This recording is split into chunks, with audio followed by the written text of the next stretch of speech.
Look at a map of Earth today, and you are mostly looking at water.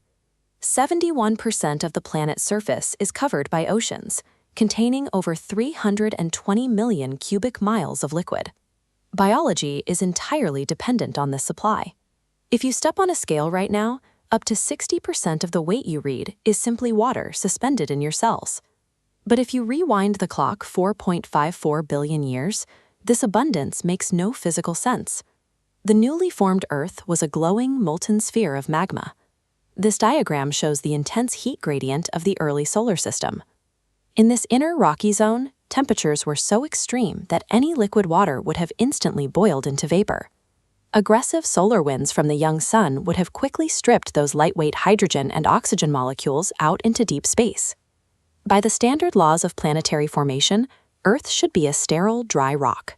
For those oceans to exist today, they had to survive, or be delivered by, the most violent events in the history of the solar system. The violence began almost immediately, during a period geologists call the Hadean Eon.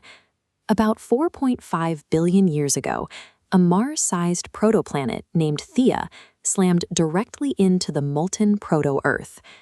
The sheer force of the collision ejected millions of tons of superheated mantle out into orbit, which rapidly coalesced under its own gravity to form the Moon. We know this happened because of the specific chemical makeup of lunar rocks brought back during the Apollo program. The oxygen isotopic signature of these samples perfectly matches the rocks found on Earth, confirming they were once part of the exact same body. While this impact vaporized Earth's outer layers, planetary researchers calculate that the immense pressure of the collision actually helped lock early, deep mantle water reserves securely inside the planet, while the newly formed Moon stabilized Earth's orbital tilt. The collision with Theia was catastrophic, but it laid the gravitational and structural foundation required to eventually support a habitable world. Over the next few 100 million years, Earth's crust slowly cooled and solidified, but out in the freezing reaches of the outer solar system, a massive gravitational realignment was taking place. This diagram illustrates what planetary scientists called the Nice model. It proposes that Jupiter and Saturn slowly drifted apart until their orbits locked into a specific resonance. This sudden gravitational synchronization destabilized the orbits of Uranus and Neptune. As those massive gas giants migrated, they sent a gravitational shockwave through the surrounding asteroid and Kuiper belts. Millions of scattered objects were suddenly flung out of their stable orbits and hurled directly into the inner solar system. This triggered the Late Heavy Bombardment.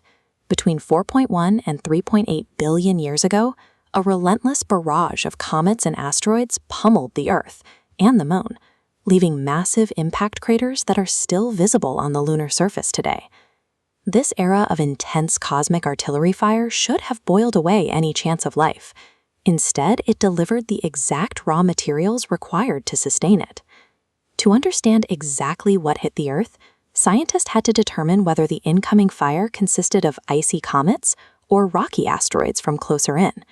They solved this using a chemical fingerprint called the deuterium to hydrogen ratio. By comparing the amount of heavy hydrogen isotopes in space ice to the water in Earth's oceans, they can find an exact match. Comets, made largely of ice, were the obvious suspects. But when space probes measured the water signature of Halley's Comet, the deuterium levels were roughly double that of oceanic water. The signature did not match. The correct fingerprint was eventually found inside a specific class of space rock, carbonaceous and instatatite chondrite asteroids.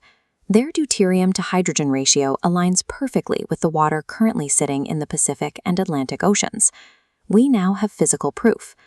Modern retrieval missions, like NASA's OSIRIS-REx, have returned samples from these exact types of asteroids, confirming they contain enough trapped water and organic compounds to fill planetary oceans.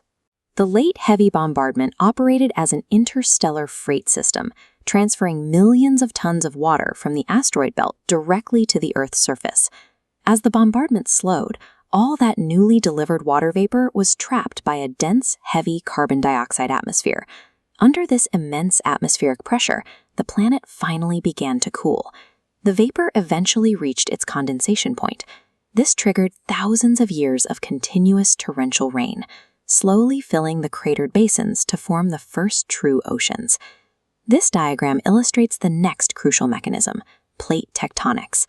The newly formed oceanic plates began sliding beneath the continental crust, dragging vast amounts of carbon dioxide out of the atmosphere and down into the mantle, acting as a geological thermostat to stabilize the surface temperature. Down in the pitch black of these newly formed oceans, hydrothermal vents pumped out heat and minerals. Computer models suggest that while rogue asteroid strikes continued to scorch the surface, early microbes survived by retreating to these deep underwater sanctuaries. When you drink a glass of water today, you are consuming a relic of the late heavy bombardment. The oceans that define our blue marble were forged in the heat of planetary collisions and delivered by millions of asteroid impacts. Our biology depends entirely on the very